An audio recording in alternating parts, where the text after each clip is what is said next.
История, язык, культура, менталитет. Мнения экспертов, деятелей и заинтересованных граждан о том, что такое быть белорусом. Идентичность. Добрый день, у микрофона Арсений Ермолович. Мы продолжаем серию передач о белорусском языке. В прошлой мы поговорили с филологом Анной Кулеш об истории и развитии белорусского языка. Сегодня обсудим социологический аспект языка, его нынешнее состояние, динамику и конкретные цифры статистики, а также причины современной языковой ситуации в Беларуси. Наш собеседник – заместитель директора Института социологии НАН Беларуси, доктор социологических наук Дмитрий Безнюк.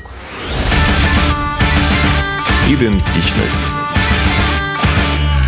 Сегодня официальные языки Беларуси – это белорусский и русский. Есть ли данные о том, сколько людей считают белорусский своим родным и сколько реально говорят на нем, употребляют его в повседневной жизни? И может даже привязать этот вопрос к переписи населения. Не искажается ли статистика из-за того, что люди, скажем, из каких-то патриотических соображений указывают белорусский, хотя реально они говорят все-таки на русском, и первый у них русский? Этот нюанс мы с вами никогда не раскроем и не увидим.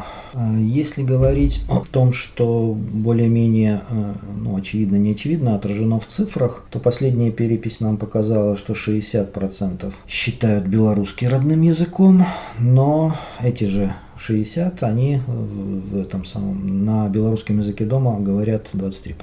В то время как русский язык, получается, родным считают меньше число, но на нем в быту говорят 70%. Сейчас у нас в связи с нынешней проходящей переписью, наверное, и реминисценцией туда-назад, возник опять этот вопрос, а что такое родной язык? Можно ли родным считать вот эту оговорку «усвоен» самым первым, да, то есть первичная социализация на каком языке проходила и так далее. Некоторые считают, что так можно. Вот наши официальные представители, да, которые проводят переписи, не говорят, что так можно. Некоторые критические сюжеты мне попадались в интернете о том, что так нельзя. Я бы, наверное, какой-то конечный диагноз по этому поводу не поставил, но если есть эта оговорка, я думаю, людям вполне достаточно и нормально по этой оговорке сказать, родной это или не родной язык. А реальные цифры, да, разговаривают дома или нет, я вот специально к нашему разговору я набрал данных из разных социологических источников с небольшим временным интервалом. И, в общем-то, последние сюжеты, которые попадаются, о том, что на родной, то есть белорусской мове у нас разговаривает около 3%. Так вот на постоянно. Это и исследование за 2018 год, которое проводил уже несуществующий информационно-аналитический центр. Это и данные, которые, правда, они у нас заканчивались 15-м годом, это НИСАПИ, которая уже не существует, по-моему, уже в Беларуси не работает. И это, кстати, очень интересные данные МИА Research, которая проводила летом 2018 года, у них 2,2% говорят только на белорусском языке. И исследование немецких лингвистов, социологов, которое проводилось в рамках БГУ, у них цифра была 4,39%. То есть, видите, 3% плюс-минус от зависимости от методики, допускаемой погрешности и так далее. В то время как в 1999 году перепись нам показала, что 23 вроде бы. Но здесь тоже есть нюанс. Дело в том, что вот он у немецких исследователей есть, и в иацовских исследованиях он отражен, что значит говорить на белорусском. Немцы, они очень хорошо подметили, у них этот нюанс играет. Говорить на белорусском, говорить на тросянке, говорить на белорусском с примесью русских слов, говорить на русском с примесью белорусских слов. Но они, в принципе, это все суммируют, и у них получается все равно, если выбирать русский с примесью белорусских, у них все равно получается меньше 5%.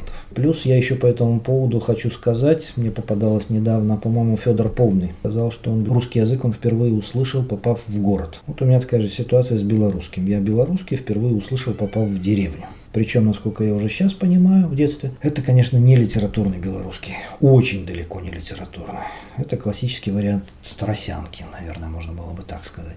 Поэтому, когда отвечаешь на вопрос, на каком языке вы говорите дома, я бы, наверное, немножко завис, формулируя ответ. Потому что, когда я приезжал из деревни, я неделю-две еще мог вворачивать слова. Причем, например, у меня отец с Украины, а мама из-под Минска. И я на протяжении очень долгих лет жизни, по крайней мере раз в месяц, узнавал какое-то новое слово. Вот в их языке, когда они припоминали детство и рассказывали, и переходили на их диалекты, там встречалось все, и польские слова, и белорусские, и украинские, и немецкие, и какие-то там, я не знаю, там австро-венгерские, да, если так можно выразиться, и так далее. Поэтому вот сам по себе ответ «я разговариваю на белорусском» или «я дома говорю на белорусском», он еще, в общем-то, на самом деле, так скажем, с филологической точки зрения, требует еще больших-больших уточнений. Что можно сказать о динамике белорусского языка? Растет или падает число людей, говорящих на нем, и вообще с чем связаны эти изменения? Большая, глубокая проблема. Если говорить о динамике, тут опять зависит от методики проведения исследований. В некоторых сюжетах, вот, например, если брать наши институтские исследования, например, там, наверное, с 2002 года, мы можем зафиксировать тенденцию к росту такого показателя, как родной язык белорусский. Но разговаривают тенденция роста на русском языке. То есть в этом отношении такие диаметрально противоположные, но вполне уживающиеся два вектора разнонаправленных, но показывающих динамику, или можно по ним делать какой-то диагноз относительно белорусского языка в современном обществе. С другой стороны, эта тенденция сколько ярко проявляется, и вот эти вот, может быть, даже полученные социологами цифры, насколько они антологией, да, и реальной жизнью подтверждаются. Потому что вот когда началась эта перепись и стало ясно, что там стоит вопрос о языке, очень многие наши белорусскомовные деячи, они как раз отметили или озадачились тем, что белорусский язык скукоживается, исчезает. Поэтому они призывают говорить на белорусском. Вот это вот вполне интересная и своевременная кампания «Всебелорусский диктант», да, по-моему, она так называется, и так далее и тому подобное. Вот, например, если вы возьмете и окунетесь в эту субкультурную, то вы, конечно же, получите диагноз, что белорусский язык скукоживается. С другой стороны, если брать, даже просто личное наблюдение, то, наверное, можно сказать о том, что белорусский язык, может быть, количественно люди меньше на нем говорят, но сфера разговора, сфера его применения расширяется. У нас потихоньку, но неуклонно растет количество белорусскомовных групп в детских садах, белорусскомовных классов в школах. Потихоньку, но разворачиваются. Реклама у нас на белорусском языке очень часто встречается. Хотя, с другой стороны, опять же, вот когда появились результаты переписи той 10-летней давности, там были очень интересные цифры, уже потом, когда начали все это пережевывать, комментировать и так далее, там появились интересные данные относительно, например, количества белорусскомовных изданий газеты, журналов, СМИ, например, количество белорусскомовных изданий книжных. И они, конечно, слезы. Мелочь в процентном отношении к всему остальному русскоязычному информационному пространству и морю. Поэтому, наверное, можно сказать по цифрам, что белорусский, он же, по-моему, и даже по каким-то ООНовским или ЮНЕСКовским характеристикам белорусский язык поставлен в разряд угрожающих, что ли, то есть исчезновение, что-то в этом роде, по-моему, такая у него была характеристика. То есть ему как бы грозит исчезновение, потому что очень мало людей. Вот эти вот 3%, да, плюс-минус, это, наверное, очень реально. Но с другой стороны, вот смотришь вокруг, вроде кажется, что белорусский язык в этом отношении, слава богу, ходит место,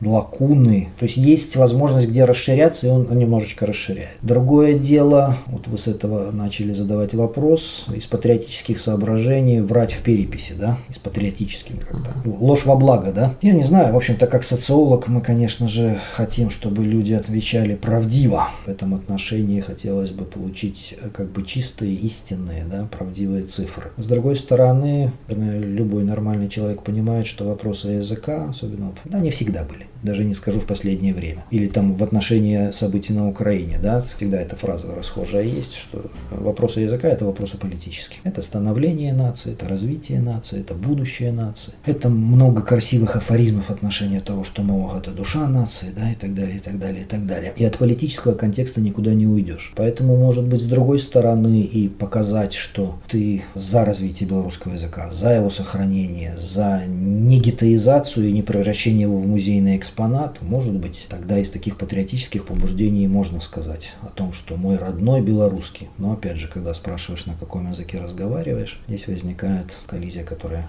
по цифрам очень хорошо видно. Причем я еще обратил внимание, вот когда наши коллеги из МИА Research проводили исследование, на каком языке вы разговариваете в быту дома, да, 73%, больше 73% сказали, что на русском. Но когда этим же людям задают вопрос, хотели бы вы, чтобы ваши дети говорили на белорусском языке так же, как на русском, больше 60%, да, 66% отвечают «да». То есть, видите, дома они говорят на русском, но хотят, чтобы дети говорили также свободно и на белорусском. И ответ, скорее всего, кроется вот в одном вопросе тоже, который задавали наши коллеги. Белорусский язык – это, и вот 86% отвечают, важнейшая часть нашей культуры и должен быть сохранен. Тогда цифры из предыдущего вопроса понятны. А почему говорят на русском? Я уже опережаю ваш вопрос дальше. Интереснейшая проблема, почему мы говорим на русском, а не на белорусском, хотя понимаем, что это наша культура, история, спадщина и так далее, и так далее. Где-то в интернете мне попадалась статья «50 причин, почему белорусы не говорят на белорусском». Это студенты отвечали, на Тутбае было. Когда вы прочитаете эти ответы, ну и плюс еще другая аналитика, возникает такой сюжет, как конкурентоспособность языков. То есть, можно ли участвовать в мировой дискуссии по философии на белорусском языке? Боюсь подвергнуться критике, но скажу, нужен ли айтишнику белорусский язык? Понимаете, есть такие лакуны, особенно в нашем глобализирующемся пространстве, где белорусский язык, наверное, как бы изначально становится неконкурентоспособным. И зачем тогда еще и эта система знаковая, да, в голове? У нас есть чем голову забивать для карьерного продвижения, для интернациональной коммуникации и так далее, и так далее. Другое дело, в этом случае необходимо обратить внимание на то, что в Беларуси, в нашей культуре достаточно лакун, где нужен белорусский язык. Это сфера туризма, это литература, безусловно, да, это сфера искусства, это история. Свежий пример, если так у нас по институту походить, вы белорусскомовных не увидите. Но вот если вы пойдете в институт истории Академии наук, там очень много белорусскомовных. Почему? Потому что коллеги занимаются чем? Они занимаются белорусской историей, белорусской культурой. Поднимитесь выше, ниже на этаж, там наши филологи, там практически все говорят на белорусском языке. Вот так вот, да. Вот таким вот образом. Но и этот сюжет, он тоже вплетается в, опять же, в вариант, нехорошее слово гетеизация, но может быть здесь музеизация или так далее. То есть есть такие точки зрения о том, что вот у нас есть общемировой тренд, Беларусь вписывается в мировую экономику, в мировой банк, в мировую культуру, да, и так далее и тому подобное. Но если мы хотим оставаться белорусами, у нас должна быть лакуна, музейная, фольклорная лакуна. И вот, значит, давайте у нас филологи будут говорить на белорусском, историки будут говорить на белорусском, журналисты будут говорить на белорусском. И этого достаточно для того, чтобы мы, выходя из мирового пространства, на вопрос «кто ты?», поворачивались назад, видели это и говорили мы белорусы. Потом мы отворачивались в обратную сторону, да, и шли опять в это глобальное пространство. Давайте углубимся в тот политический аспект белорусского языка, о котором мы уже немного говорили. Например, подавляющая часть наших государственных служащих, представителей министерств, парламента, говорит на русском языке, не на белорусском. Как вы думаете, почему так получилось? Если говорить о том, почему чиновники, то я бы, наверное, здесь несколько причин назвал. Первое – это любая деятельность, она имеет свою традицию. И вот я вам говорил о том, что у нас произошло после войны. Вот у нас традиция политического топ-менеджмента, она русскоязычная. И я предполагаю, как один из аргументов, это вот как раз соблюдение этой традиции. Социализация самого управленца, когда он попадает в эти сферы, даже если, например, он выходит из деревни, да, где тросянка, то попадая в варианты там горком, обком, да, потом уже после развала Советского Союза в варианты там местное управление, самоуправление и так далее, промышленность, политика, я думаю, он просто-напросто обстругивается под вот эту вот русскоязычную традицию в этом отношении. Второй аргумент, что могло бы, как мне кажется, сработать, или причина, которую можно рассматривать, это вот опять же сюжет, который связан с конкурентоспособностью языка. Любой, наверное, чиновник, общаясь с населением и с подчиненными, он, скорее всего, исходит из того, чтобы они его лучше поняли и лучше услышали. Он берет статистику и смотрит, на каком языке разговаривают те, с кем я буду общаться по служебным делам. И окружение, в общем-то, русскоязычное. Хочешь ты этого или не хочешь. Можно, наверное, предположить, что на деревне он будет общаться на тросянке или на белорусском, да, в зависимости зависимости от того, каким языком в этом он как литературно владеет. Ну а в городе, где у нас население больше, скорее всего. Некоторые даже говорят, что это просто элементарная форма уважения или коммуникационного такта. Да? С тобой говорят по-русски, говори по-русски в этом отношении. Другой вариант, как оценивать. Потому что есть много вариантов оценок результатов референдума, когда у нас в 1995 году 83%, больше 80% высказалось за двуязычие государственное. Государственный язык русский и белорусский. И я встречал достаточно много оценок со стороны нашей белорусскомовной интеллигенции о том, что это была большая ошибка. Это уже действительно дело политики и, наверное, дело, я бы сказал, индивидуального вкуса. Кто как, Есть большевики, есть меньшевики, Кто-то за радикальное, вот, давайте быстрее, а то мы все умрем или исчезнем, Ну, а кто-то говорит, давайте эволюционным путем. А лично для вас что такое быть белорусом? По нашим опросам, если, смотреть, что для вас быть белорусом или что для вас Беларусь, я вам говорю, по цифрам достаточно четко видна гражданская идентичность. То есть быть белорусом – это значит жить в Беларуси, это быть гражданином Беларуси. И добавляем туда же тоже немалые проценты относительно того, что значит любить Беларусь. Правда, уже само понятие «любить», может быть, требует операционализации, но а что такое любить Беларусь? Чаще всего работает такой ответ, как знать и уважать историю. Мне кажется, что в этом отношении, если все это спрессовать, то, скорее всего, это и будет то, что в свое время академик Бобосов, по-моему, называл белорусскость. Трудно расщепляемый конгломерат, композит какой-то, который определяет они это они, мы это мы. Хотя у покойного Бушенко, наш белорусский социолог, он одно время, в 2008 году, по-моему, несколько месяцев был исполняющим обязанности директора института. У него была такая теория, что белорусы, они как бы на полпути к самоопределению. То есть мы уже не они, но мы еще не знаем, кто мы. Но мы уже не они. Мы на полпути к этому самоопределению. И тоже, в общем-то, достаточно любопытные аргументы можно было найти у него. Но, к сожалению, умер. Я думаю, что не совсем докрутил эту тему. Но тоже позиция достаточно любопытная, я думаю, работающая. Тем более, что трудно оценить большая и небольшая, но часть интеллигенции у нас как раз считает, что белорусская нация, она до сих пор рождается. У нас как-то слишком часто нам мешали в нашем пути рождения, вылупления, рождения, становления и развития. То войны, то империи, то еще что-то. И мы как бы все время спотыкаемся о какие-то большие исторические события в своем саморазвитии. Может быть, и Бушенко и прав, мы еще как бы на полпути. Но все или большинство респондентов, они так или иначе понимают, что язык – это одна из тех вещей, которую сохранять надо, которая является индикатором того, что мы – это мы. Я говорю, понимают, но не используют.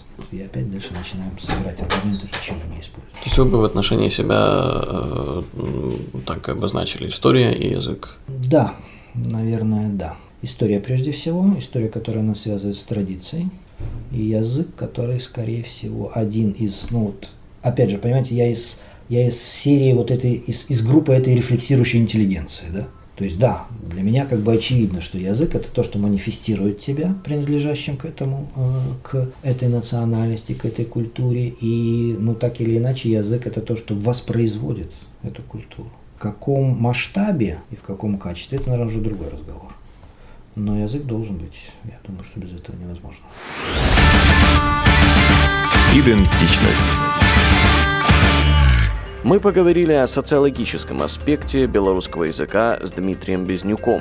На следующей неделе вернемся к кинофестивалю «Листопад» и поговорим о национальном кино. Полную версию интервью можно будет послушать в любое время на YouTube-канале «Культурная панорама. Радио Беларусь» в плейлисте «Идентичность». С вами был Арсений Ермолович. В то же время, на той же волне, через неделю.